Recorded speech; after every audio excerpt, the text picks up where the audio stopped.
Hello, welcome. I am Abigail.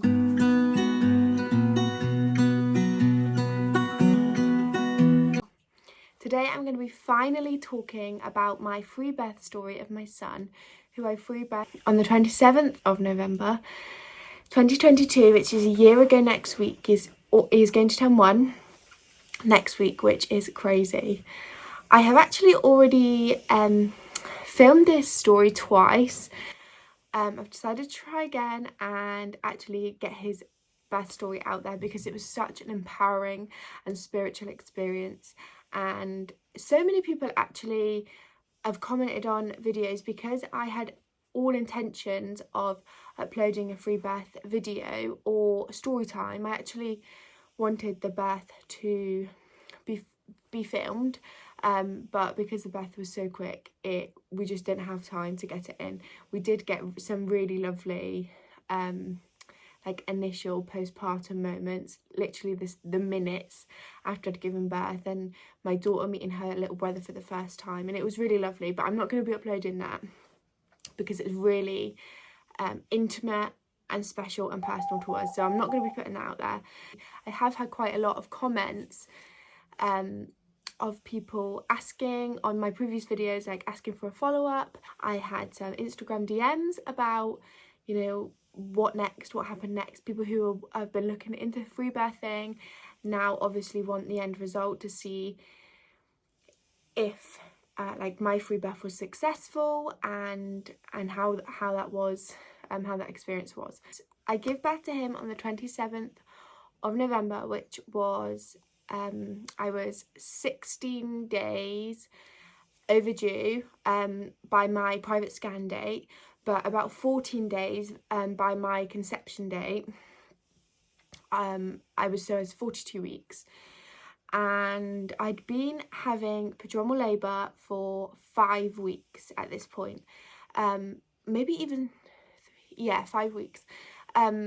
The first night I actually got prodromal labour was the night of my daughter's second birthday. She had a party. We had a party for her, and I think I was probably on my feet too much and doing too much that late into pregnancy, and it kind of got my contractions starting. And it wasn't like Braxton Hicks. It was a full 5 weeks, not every night, maybe every second, every third night of this is it, I'm 100% sure this is it. Twice before I'd said to my doula, I think, you know, tonight is the night, be prepared. I'm just letting you know in case, you know, maybe get some sleep now, because I'm sure this is going to be the night. And both times it wasn't.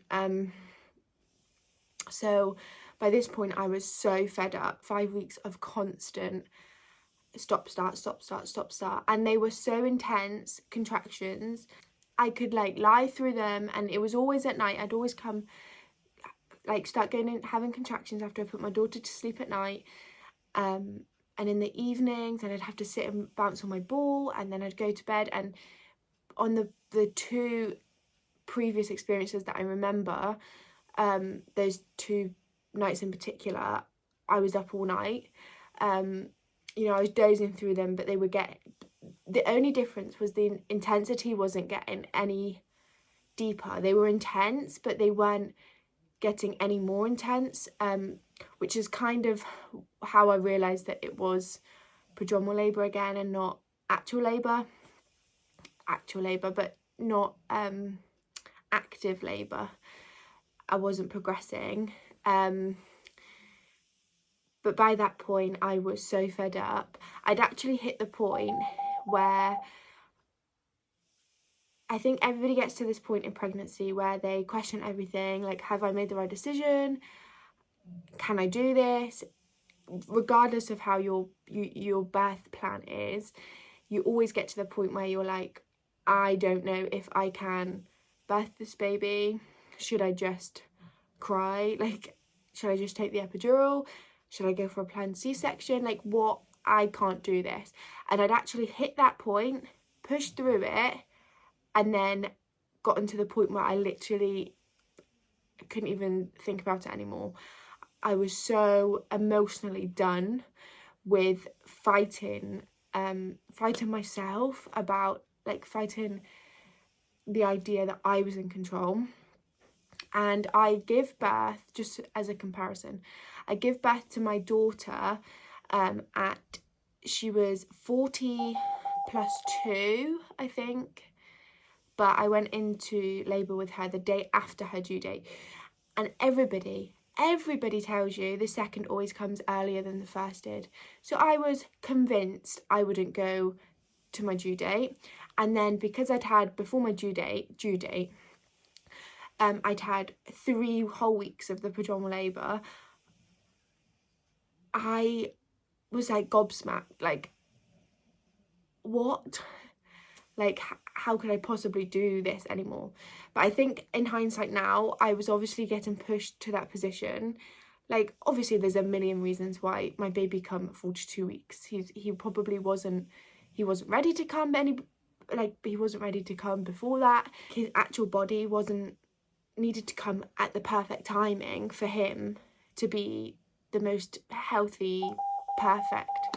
I'm really sorry about that beeping. It's the baby monitor. My children are asleep. He come at the perfect time that I needed to come. But for me, emotionally, I think I needed to get to the point where I was surrendering the birth process over to God and not taking responsibility with the idea that I was in control of giving birth to my son, when it was going to happen, how, you know, the obviously you have these scenarios going on in your head about when I'd love to go into labour at this time, this is the perfect birth I want, this is the perfect birth I want. And I'm so for that. I'm a massive advocate for being an advocate of your own birth and doing your in-depth research for your birth so that you become familiar with what your body needs in order for your labour to progress perfectly healthy. For example, where you feel the most comfortable, what kind of distractions you might need in birth, childcare options, you know, like the scenery of your birth, i.e. candles, lighting, a programme on television, who's going to have your child while you're birthing, what room you're going to birth in. I'm such an advocate for that, because those are the things that we can control. But when our baby comes, when we go into labour, how they come, you know, and they breach, like however they come, that's is completely out of our control. And I needed to reach the point where I had to surrender my whole birth process over to the Lord, or I was not gonna have the spiritual empowering birth that I had. But yeah, so we'd been to a birthday party. It was a Sunday. We'd been to a birthday party for one of my little girls' older friends, and you know, for the last 2 weeks, 3 weeks, 4 weeks, you know what people are like, 5 weeks, I'd been seeing these people who were at this birthday party, and it was, oh, you've not had your baby yet, oh, you're still pregnant, you know, pointing out the obvious. And obviously this day was no different. At the birthday party, it was fine. It was like a kids' party, bouncy castles and soft play and things.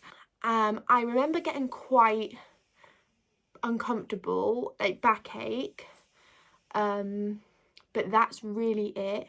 I was sat on a really uncomfortable chair. It was like them fold down ones in like your standard like community centre chair, if you're British. So I sat on one of them like fold down chairs, really uncomfortable, but that's it. I previously wrote up my birth story on a Freebirth page literally the day I gave birth, because I gave birth so early in the morning after we'd slept, and it was that evening, and I'd put my daughter back to bed and the baby was snuggled up. I actually wrote my birth story on a Freebirth page on a group that I'm in. So I went back and read this just to refresh my memory because it's been so long. But I actually wrote on that it was the first time that I hadn't napped like all pregnancy with my daughter in the day, because we were going to the birthday party like promptly after she woke up from her nap. So I kind of had some things to do while she was asleep. So I was exhausted, but I just put that down to not napping with her. And that was pretty much it. And then we went around the afternoon as normal. I don't really remember too much. There was nothing significant that happened. However, I do know that that night was the I'm a Celebrity final. I'm a Celebrity Get Me Out of Here final last year. And I really wanted to watch that. So we had that on. But before that, I put my little girl to sleep at about 7:30.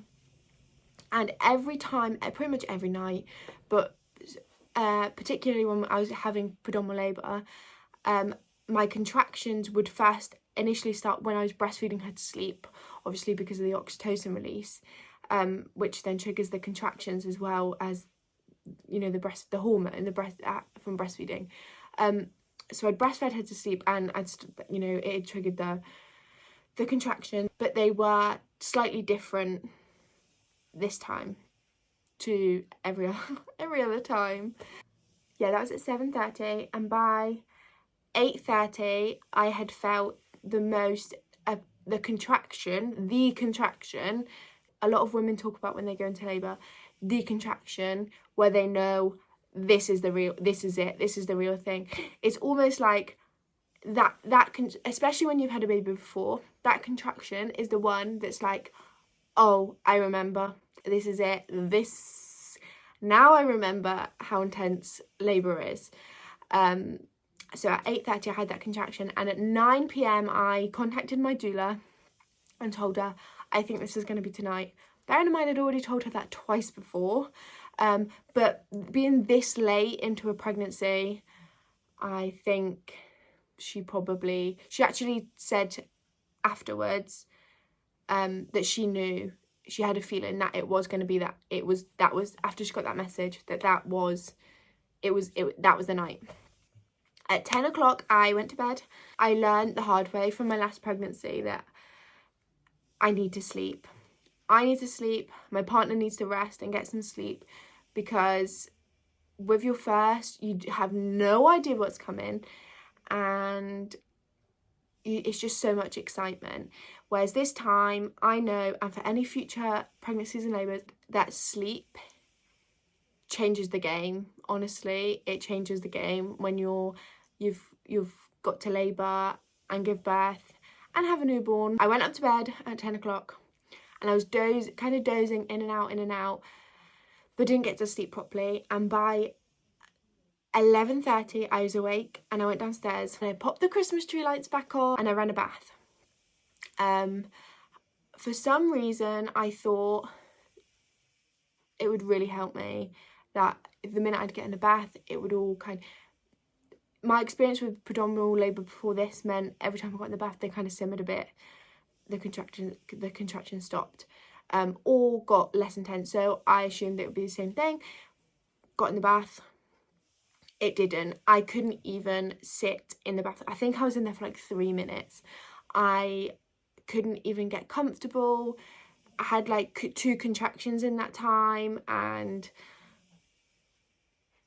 I was like, okay, I need to go and wake my partner up, Ewan up. I need to go and wake him up. He needs to start filling this birthing pool. I really wanted to labour in the birthing pool this time. Last time in hospital, I did birth in the pool, but I didn't labour in the pool. I got in the pool and literally gave birth as my toes touched the water. I was in and giving birth. So I really wanted to labour in the pool this time. And so I went up, I got out the bath, left it in case I wanted to jump straight back in, and went and woke him up. And all I remember now, a year on, is standing and having my arms stretched up really tall against the wall, and almost like crouching but stretching with my arms up against the wall, and having the most intense contractions. Like, I'd been in labour for like 2 hours. Like, it wasn't even 2 hours of labour. It felt like 10 minutes ago, I was fine. Now I was like, wow, these are intense. I got back in the bath. Ewan started running the bath, and he started popping the bath and pool up, which, by the way, takes forever. I think we had, oh, I can't remember. I don't think we had birth pool in a box, but it did come in a box, the birth pool, but I don't think it was the birth pool in a box company. I can't remember what they were called. I don't know. I will link it down below in the description. It might have been birth pool. I don't know. I can't remember. But it took ages. He started to do that, and our bathroom at the time was next to our kitchen, which was next to our living room.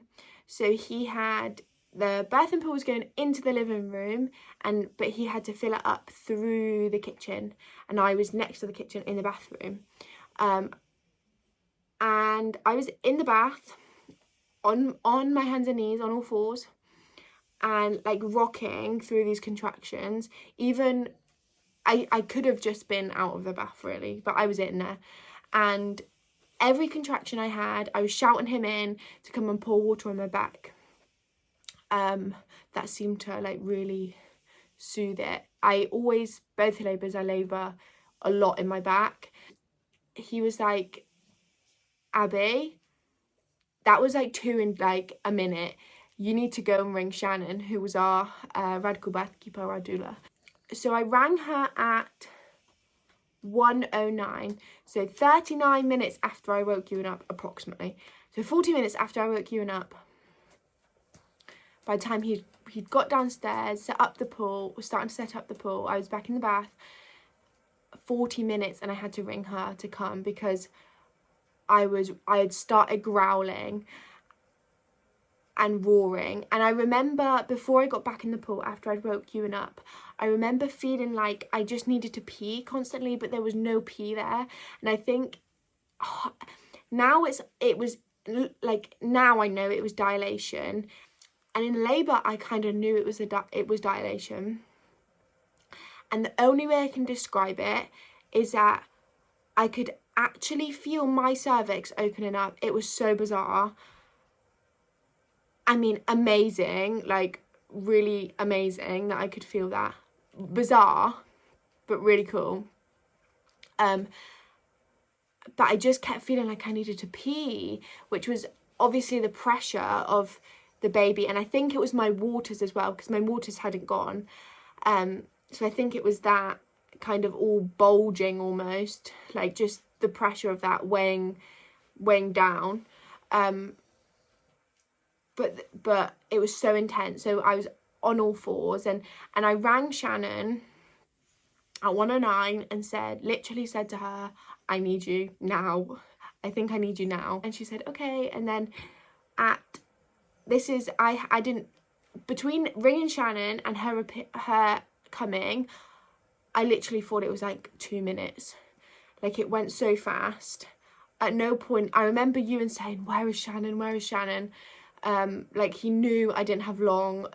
By how vocal I was really roaring through these contractions. And I remember him saying, like, where is she? Not because he was worried about me free birthing or birthing without her there, but I really wanted in the pool. I was screaming for him, like, hurry up with the pool. But I also was wanting him every contraction to pour water on my back, so he couldn't do both things at the same time. And actually he was doing nothing efficiently enough. He wasn't filling up the pool very quick, less quick than he could have been if he wasn't running to me every minute. By the time Shannon had got there, I think I was in the pool or just got in. Literally the water reached the minimum line, and I was like, I jumped in. I was like crawling. I like ran like to jump in this pool, which was absolutely roasting hot. So from here until I give birth now, Ewan is just running cold water to the pool. He actually scalded my back accidentally, not on purpose, obviously. But when I was contracting, I still wanted him to pour water on my back, and instead of pouring, I think he must have had a bucket of hot water, and he just like, we had a photo of like my back all covered in like, I didn't care, like obviously I cared, obviously it was sore, but that was the least of my worries at this point. He burnt my back, it wasn't bad. But then Shannon arrived at between 1:30 and 1:40, so she was pretty quick. Considering she lived like 15 minutes away from me, she was fast. She come fast. And literally within 15 minutes after she arrived, the baby was born. What I remember is that my waters broke, like really dramatically in the water. I was facing my Christmas tree, like on my hands and knees, my hands up on the top of the birthing pool, and I was facing the Christmas tree, and my waters broke, and then I felt his head bob down and then suck straight back up, and then the contraction after, his head was out and then his body was out, and it was that smoothly. I didn't really push. It was the fetal ejection reflex. My body just done it for me. Ewan he was actually still running cold water at this point, and Shannon said to him, he was at the sink in the kitchen, and Shannon was like, Ewan, his head is out, because I knew, because I'd gone, like, changed sound. I don't think he realised how far into my labour I was when I was. He actually says now that when I was growling and roaring, he actually thought, oh my goodness, if she's only 2 hours in, what is she going to be like in 10 hours? Because my labour with Everly was 16 hours long. And yeah, he was born at around 10 to 1 in the morning. He didn't even cry. He was so peaceful. It was so calm and so peaceful. Throughout my whole pregnancy, when I prayed about my birth and labour and this baby, and you know, when I thought about it, when I dreamt about it, was all I could see constantly was lions, and I'm literally crying. It was lions and tigers. And when I was in labour, that's all I kept saying to myself. That's all I kept hearing was, like, you're a lion, you're a tiger, like, you are brave, like, you can do this. Be a lion, roar like a lion, like that, roar your baby out. And it was just so spiritual, so empowering. He come out with the cord wrapped around him, but that's fine. We literally just, as soon as I noticed, I put him back in the water. I asked Shannon to help me, like, untangle him a little bit. He come up, he was absolutely fine, so peaceful.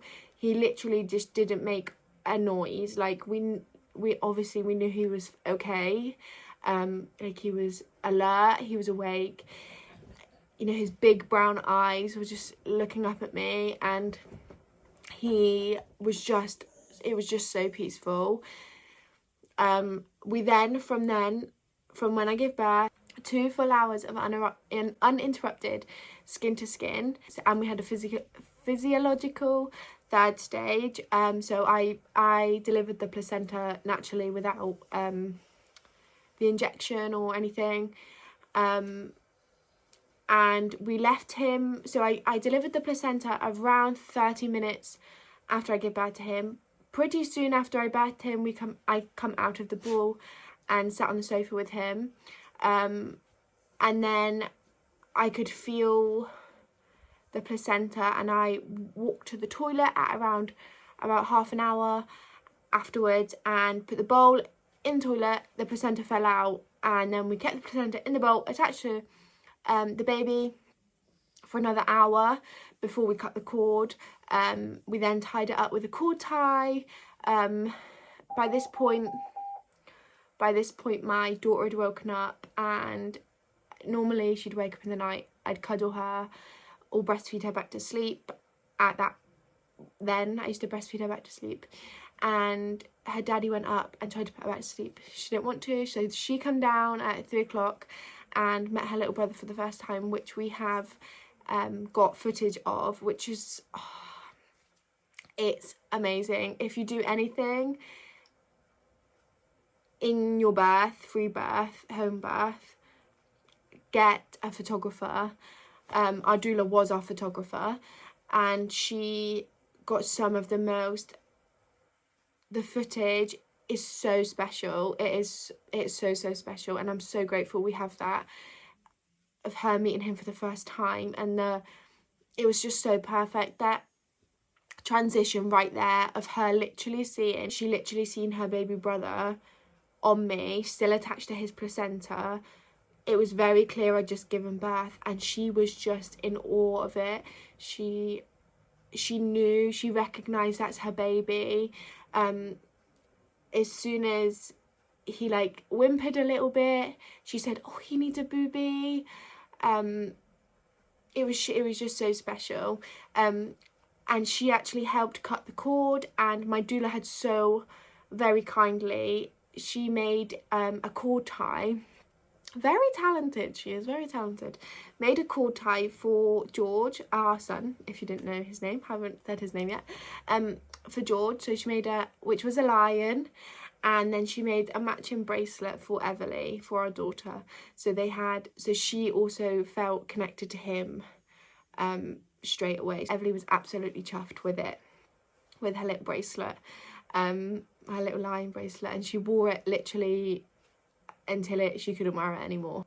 So after I held him for an extra half an hour with that skin on skin. He breastfed straight away, absolutely amazing. He literally took to breastfeeding like he's been doing it for 5 years. Honestly, I don't know if it was because I was still breastfeeding my daughter or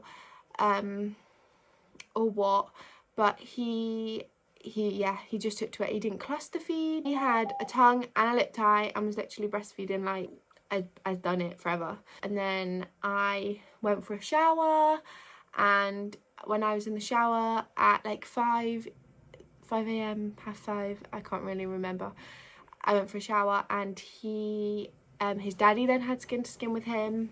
So all of this time he was still like naked, still had skin to skin with one of us. And then when I got out of the shower, I got him all cozy and got him dressed, and then we waited around for the midwife to come to do our certification of live birth. And after she'd done that, we went up to bed and didn't get a lot of sleep.